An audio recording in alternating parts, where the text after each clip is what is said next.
Hi, I'm Shanika Center. I'm the Virtual Content Specialist for Middle School Science for English language learners and multilingual learners.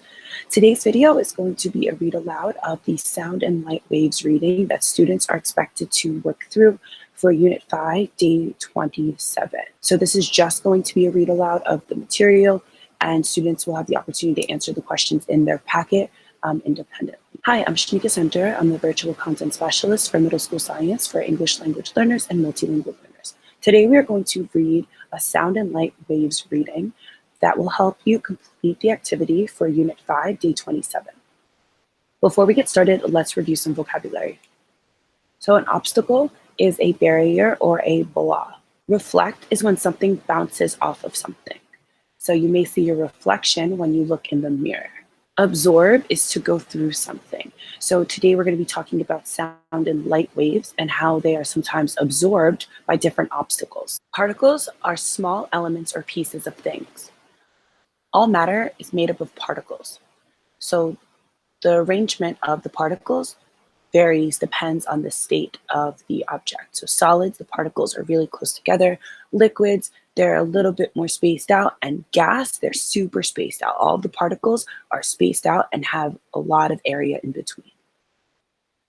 Transmit is for something to pass from one thing to another.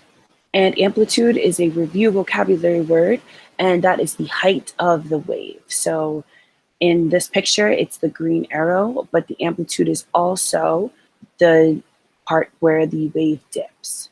Okay, let's get started on the reading. So follow along as I read. When a sound wave hits an obstacle, some of the sound is reflected back and some of the sound is absorbed or goes through the material. Reflection and absorption depend on the wavelength of the sound. The amount of sound that goes through an obstacle depends on how much sound is reflected and how much is absorbed.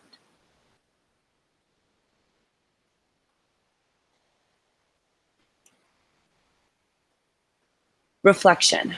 When a sound wave in air reaches the surface of another material, some of the sound is reflected off of the surface. For example, when sound hits a wall, some of it is reflected and some passes into the wall.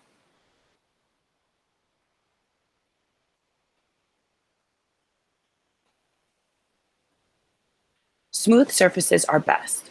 If the surface that the sound wave hits is smooth, more sound will be reflected than if the surface is rough. For example, more sound will be reflected from a wall than a pile of dirt. The reason is that the rough surface has more absorption and less reflection.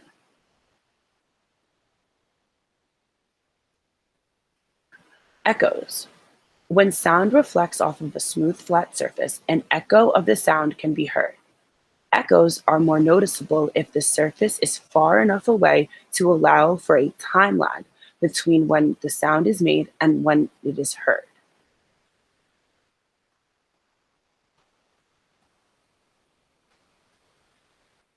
As sound travels through any material, there is some loss due to absorption. Since sound is a regular vibration of the atoms or particles in a material, some of the energy of the sound wave is lost due to the particles colliding with each other. That lost sound energy is turned into heat energy.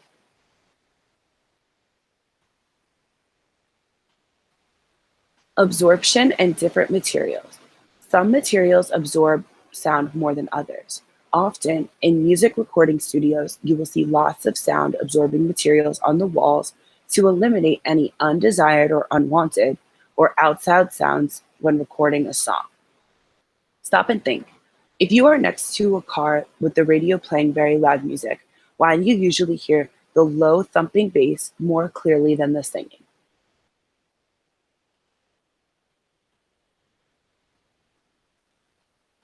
Transmission. Transmission of sound occurs as a sound wave enters another material. A sound wave in air can be transmitted through a wall of a house. Similarly, sound can enter water and be transmitted through the liquid. However, the amount of sound transmitted depends on the material. For example, if someone shouts underwater, it is difficult to understand the words being spoken. but the sound can travel much farther and faster underwater than it would in air. Stop and think. Under normal conditions, air is a gas and water is a liquid. Why do you think sound travels faster through water than through air? Now we're going to talk about light waves. When a light wave encounters an object, they are either reflected, absorbed, or transmitted depending on the composition of the object and the wavelength of the light. Reflection is when incoming light, hits an object and bounces off. Very smooth or shiny surfaces, such as a mirror, reflect almost all light. When light is reflected, none of the light matches the vibrating frequency of particles making up the material it hits.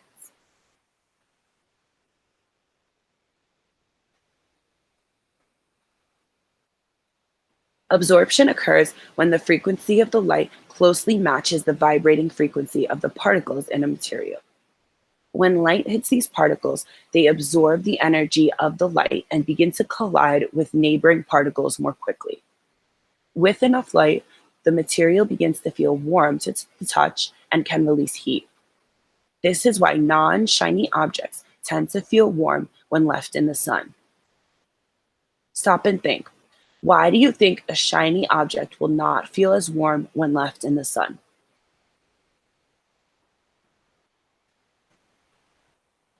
Transmission occurs when light passes through an object or material.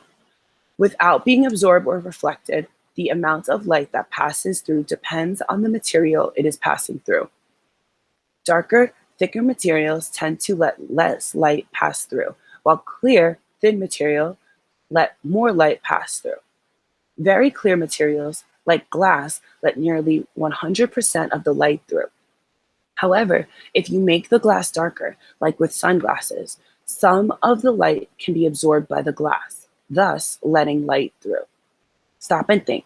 Why do you think some sunglasses use both dark and shiny glass material?